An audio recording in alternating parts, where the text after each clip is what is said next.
We're back with our NBA best bets here on Thursday, November 6th. We've only got one game today. It's the Phoenix Suns and the Los Angeles Clippers from Phoenix, Arizona. Why this is the only game today?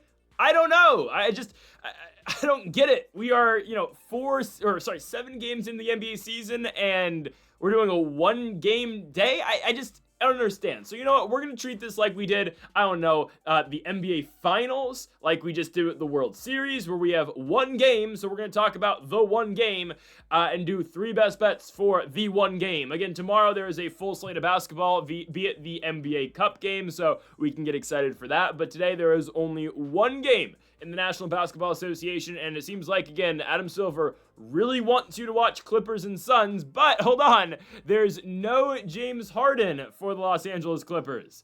So, great, as you've probably seen on the thumbnail, Bradley Beal is now the number one option, I guess, tonight for the Clippers. Or is it Derrick Jones? Oh my goodness, I cannot wait. Folks, before we get into the video, make sure to hit that subscribe button down below for some more daily NBA best bets here on the channel. Again, we will get into more games tomorrow. Obviously, today is a rare occasion where there's just one game of basketball, but we'll make the best out of it. Also, today on the channel, earlier, we posted our college basketball best bets, so don't miss out on that. That is linked in the description down below. Also, on the channel, our weekly college football best bets for week number 11. That's over 4 hours of college football predictions. And also on the channel, our NFL predictions, again, week 10 NFL predictions. And on Greedo Plays MMA, we've got our UFC Fight Night Bonfim versus Brown full card predictions. Now, yesterday on the channel for our best bets, it wasn't the greatest. How about the Lakers, though? How about those Lakers? I know, again, yesterday wasn't great. We've been hot. Yesterday took a step back. It's fine. Again, I'm locked in now on Clippers and Suns, okay? That's where all my attention's been at. I've been dead set on figuring out Clippers Suns today. Let's start.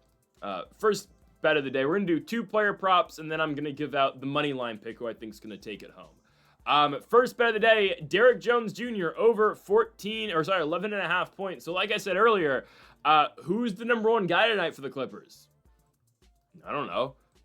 No James Harden, no Kawhi Leonard. Oh, so Kawhi didn't play that game against the Oklahoma City Thunder. OKC yesterday, they go out and lose the Portland Trailblazers. Nice. I didn't see that one coming. Isaiah Joe's foot is on the line at the end of the game. He only gets 2 free throws. They lose. Now the Lakers went out and beat the San Antonio Spurs because, that's just what the Lakers do now. But James Harden's out today due to personal reasons. I think from what I've seen on Reddit and just on NBA Twitter, I think he's having a kid. I hope that's the case. I hope it's something bad. But Harden is out due to personal reasons today. Again, the Clippers have not really given us any information other than that, and that's fine. Kawhi Leonard out with an ankle injury, again, still nursing that. So the Clippers are in midseason form at least. Kawhi Leonard is in midseason form with this injury already. It is what it is. The Suns are fairly healthy. Dillon Brooks is not back. However, Jaylen Green returns tonight. More on him later. That's a big re-addition to the Phoenix Suns lineup. Jaylen Green has not played so far this season for Phoenix, obviously, since being involved in the Kevin Durant trade. He seems to be a pretty big part of the Suns' future, I would assume. I don't know, with him and Devin Booker. Again, he was the main piece that got brought back for Phoenix, of course, with draft capital, but Green will make his debut tonight for the Phoenix Suns on national television on NBA TV with the only game of the day. So a big spot for Jaylen Green to return again in a standalone game today in the association. But our first best bet, again, is going to be Derrick Jones Jr. over 11.5 points. I like what Derrick Jones and the production he's gotten in the last couple games after seeing an increased role on this team and more minutes. Ever since Derrick Jones Jr. has been getting about 30 minutes a night, he has been going over this line. So really, we can kind of discard what he had at the beginning of the season where he was only playing like 20-ish minutes, where actually Derrick Jones has gone over this line in 5 out of the 7 games he's played this year. But since he's gotten more minutes in the last 3, he's easily gone over this line in 2 of them at least. Back on Halloween in the first NBA Cup game, Derrick Jones Jr. against the New Orleans Pelicans plays 30 minutes or 29 minutes, 7 for 10 from the field, 16 points. Again, you know what you're going to get out of Derrick Jones. At most points, at most times, the most athletic player on the court.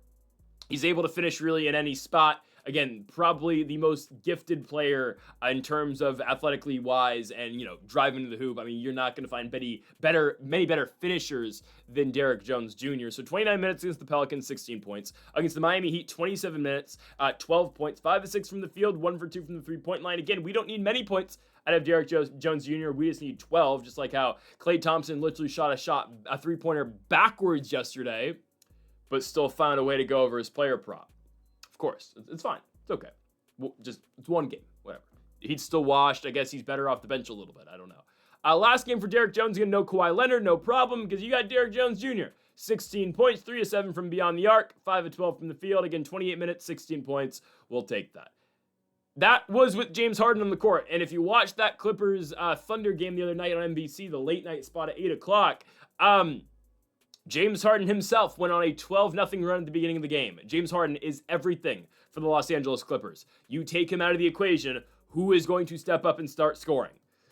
I don't know, because there's only been one game all year long where the Clippers have been led in points by anybody other than James Harden or Kawhi Leonard. It was Ivica Zubac in their first game where he scored 19. I mean, if we can go, we're going to go quick scoring breakdown in the Clippers against OKC. So no Kawhi Leonard. Harden scores 25. John Collins scores 17 off the bench. Okay, maybe he starts this game, or are they going to start Chris Paul? I can't start Chris Paul. He only plays 10 minutes a night. You're going to start Bogdanovic? Who's going to be the fifth starter? Because without Kawhi, it's Chris Dunn, James Harden, Derrick Jones, Nick Batum, and Ivica Zubac. So is Collins going to start? Is Bogdanovic going to start? Is Brook Lopez going to start? Lopez has been horrible all year long until that game against the Thunder, where all of a sudden, it was Bucks. Brook Lopez again. He's hitting those deep pocket threes again. I don't know if that's going to continue to happen, but Lopez did play fairly well in that game on NBC. I don't know who the fifth starter is going to be. I think it's going to be John Collins. It might be Bogdanovic. Who knows? It definitely won't be Lopez. They're not going to start two centers. We shall see. But, I mean, who's really your ball handler, though?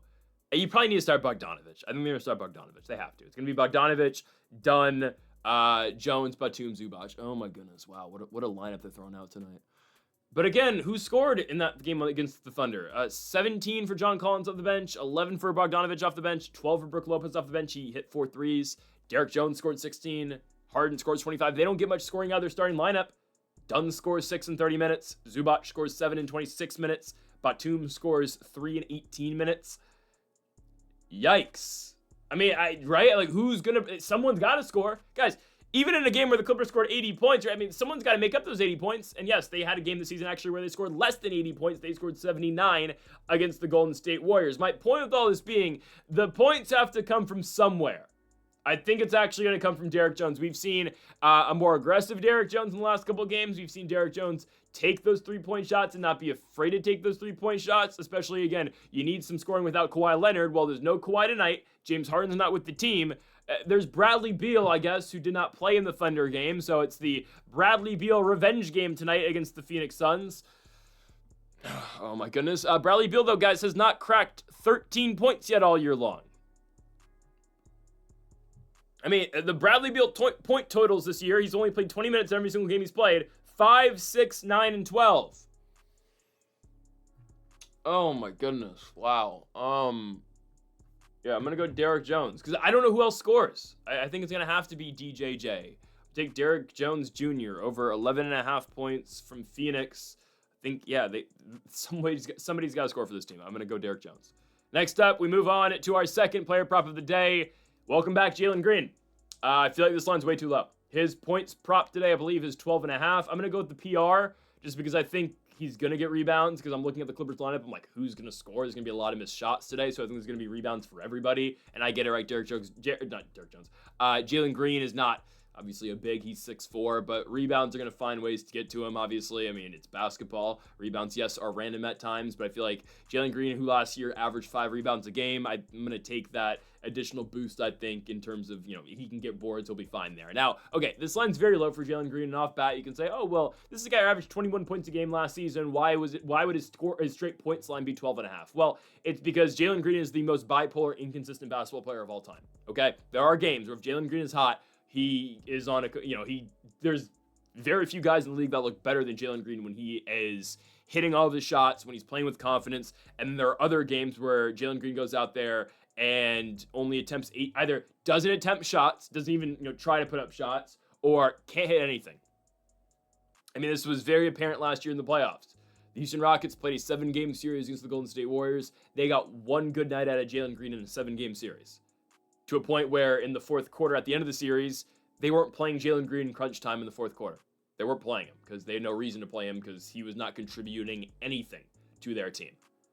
And it's weird because Jaylen Green in game 2 against the Warriors played 35 minutes and scored 38 points and hit 8 3-pointers. He would then go on to score 9, 8, 11, 12, and 8 to close the series.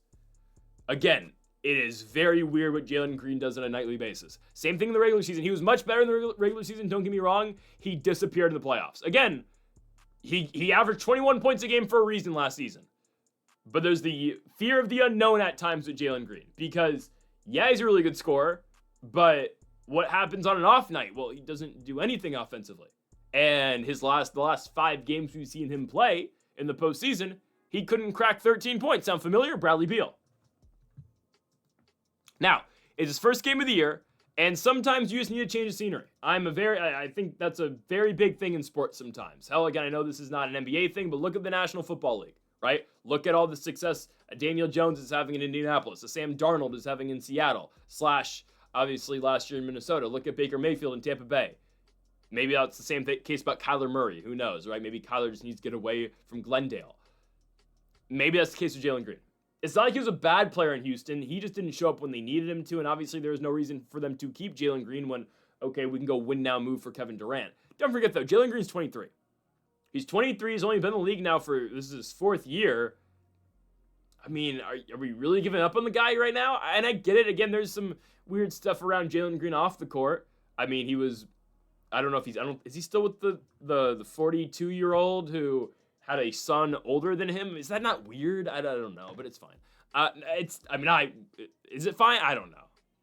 Yeah, I mean, who knows? Whatever. I'm not even gonna get into that. But he's only 23 years old. He should have a bright future. He's now in a spot in Phoenix where, let's say it now, winning is not a priority for the Phoenix Suns. Now, again, this is not about the Phoenix Suns' future. When is winning ever going to be a priority for this team? I don't know. They don't have draft capital. Devin Booker is going to continue to be the face of the franchise until he retires. But what are the Phoenix Suns going to try to accomplish in terms of winning right now? I don't know, because they tried with Kevin Durant. They should not have blown up that core so quickly.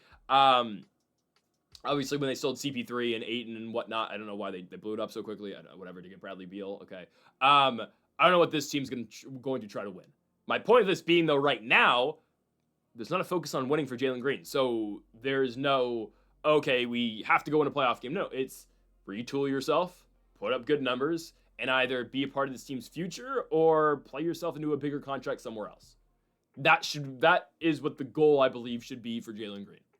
So you put him now in Phoenix. He has not played all year long. He's been nursing an injury. He's officially back tonight. He's probable, so we can assume he's going to be back. Again, Green's been dealing with a hamstring injury that he suffered in the offseason. In the preseason. Green is now playing. Okay. He should be able to score about 15 points tonight, and that itself should probably clear the points and rebounds line. It's a given he's going to get 1 rebound. Boom, this should cash. I think this is a pretty easy line. I don't think there's going to be much of a minutes restriction. I don't think so.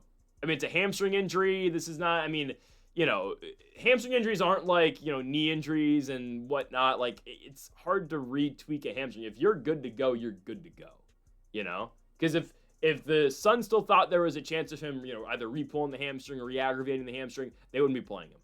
I mean, yeah, again, maybe we won't see him play 30 minutes. We're probably going to see him play 25, though. He's starting for a reason. He's part of the, future for this team. I think they're going to play him quite a bit. And we just got to hope Jaylen Green shows up, because that's really all it is. If Jaylen Green doesn't show up, we're screwed. I mean, we're going to know pretty early if he's, on his A game or not. I think he's going to be fine. Let's not forget what he can be at his best. I know, again, at his worst, he can be pretty bad too, but he's on a team where he's going to have to show up. It's not like, in Houston where, okay, if he's got a bad night, here comes Şengün, here comes, Amen Thompson, who's only improving as well. Fred VanVleet last year was there. No, you got to show up now. In terms of, again, like, you need to score. Not like there's no winning.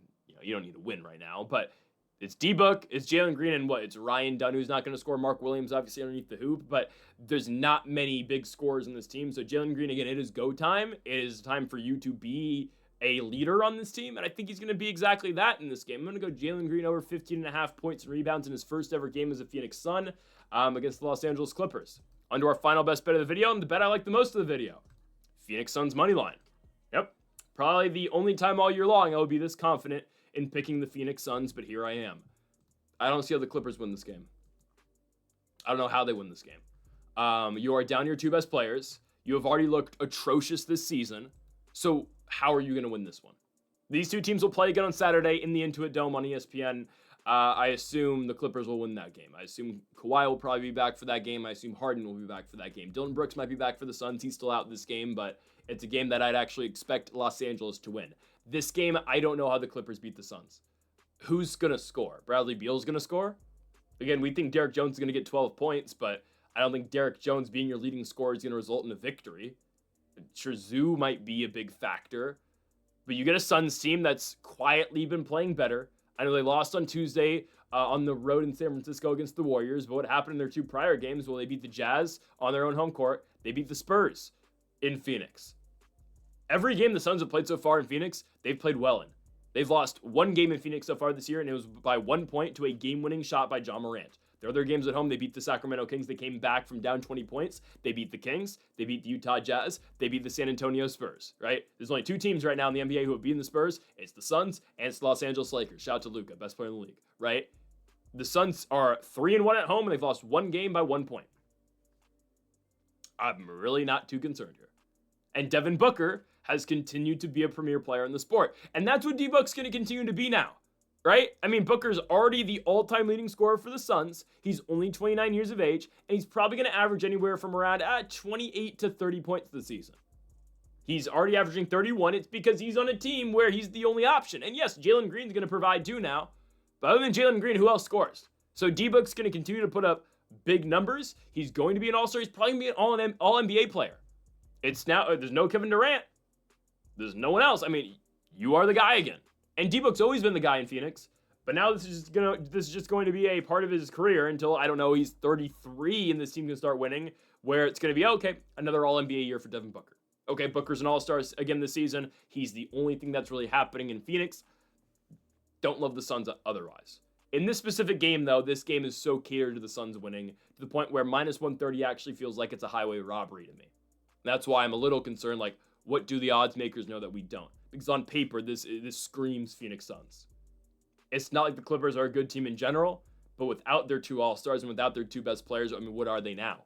Again, James Harden does so much for this team. If you watch the Clippers play this year, and if you watch them at all, Harden's still a very elite player in the game. I mean, it's crazy because, you know, he was written off for being fat and whatnot. He comes to the Clippers, you think, okay, this is the end of the Harden run. He's there with all the unks in Los Angeles. No, James Harden has revived his career as a Los Angeles Clipper. I mean, look, last year, he's an all-star. He's going to be an all-star again this season. The shots Harden's making is insane. He's getting back to the free throw line, which is annoying sometimes, but Harden is very good at 36. And I'm serious. Again, he's going to be known as a Houston Rocket, and his time there winning MVPs in Houston. This is the part of his career, though, where you really come to recognize and realize, you know, how good James Harden truly is. Because his run in Philly was not good. The end of the Brooklyn run was not good. And the Clippers run at first just seemed, okay, well, here's another team for James Harden. Again, he is the problem. I don't know. Harden's been great in Los Angeles. And you take that away from this team, what are they? Not like Kawhi's been playing the best ball this year, but Kawhi's not playing either. Again, we mentioned the starting lineup earlier. I mean, it's Bradley Beal and Derrick Jones tonight. Wow. I mean, the lineup will be Chris Dunn, Bradley Beal, probably Bogdanovich, Derrick Jones, Ivica Zubac. Maybe Batum starts again, but I hate that. At full strength of the Clippers that bad? I don't think so, but I don't think they're a playoff team. Look how stacked the West is. Are the Clippers a top 8 team in the West? I don't think so. Is James Harden a top player in the sport? Yes. The rest of the team, no. Not at all. I like the Suns here. The Clippers are a 3-4 team. The Suns are 3-5. The Clippers are 3-4. Look at the Clippers have done so far this season. Lost in Utah, first game of the year. Lost in San Francisco. They're 0-2 on the road this year. This team has played 5 home games to 2 road games, and they're 3-4. But the 2 road games that they played, they got blown out in Utah, blown out in San Francisco against the Warriors. Why would this game even be close? I'm serious. I believe this is going to be Suns by about 10, 12, 14 points. That's my prediction. At home this year, the Clippers, again, have not been great, but they've been better. And oh, by the way, Clippers have lost the last 2 games. They were on back-to-back nights, sure, but on Monday and Tuesday, they lose. They choke a game to the Miami Heat. They were down early, but they came back, almost had it. Heat come back and win in the clutch, and they lose on Tuesday. Up big against the Thunder. Obviously, OKC comes back and beats that team. And now without Harden, without Kawhi, I don't think they go to Phoenix and win this game. Jaylen Green's back. Vibes are up for the Suns. They've been winning. I know they lost their last game, but they got to feel some positive momentum. You got a team that's played horribly on the road this year so far in the Clippers versus a team that's been very good at home this year in the Phoenix Suns. Don't get me wrong. I think the Clippers win the second game on Saturday. That game's going to be in the Intuit Dome. It's in Los Angeles. Harden and Kawhi will return. But in this specific spot, with Jaylen Green returning, with Devin Booker playing the way he is, and with the very injured Clippers lineup and Bradley Beal's playing for the Clippers, I think the Phoenix Suns quite easily win the game. I'm going to go minus 130 for Phoenix at home. D-Book, Jaylen Green, Mark Williams, and the guys get it done. It is an automatic pick for me and by far my favorite best bet of the day, my favorite pick of the day, and that's probably even including the college basketball slate as well. I like this pick more than any other one I made today. Minus 130 for the Phoenix Suns at home, beating the Los Angeles Clippers. Folks, thank y'all for watching our NBA Best Bets here on November 6th. Again, only one game to choose from, but we made the most of it. If you have not yet, though, make sure to hit that subscribe button down below for more. Make sure to leave a like if you did enjoy the video. Make sure to comment if you do disagree with any of the picks. We'll be back tomorrow for more daily NBA Best Bets with a wide range of games to pick from for the NBA Cup, so you're not going to want to miss that. We're not limited to just Clippers and Suns, the Bradley Beal Invitational. So again, folks, thank y'all for watching. Make sure to hit that subscribe button down below for more. Make sure to leave a like if you did enjoy the video. Make sure to comment if you do disagree with any of the picks. Folks, thank y'all for watching, and Mamba forever.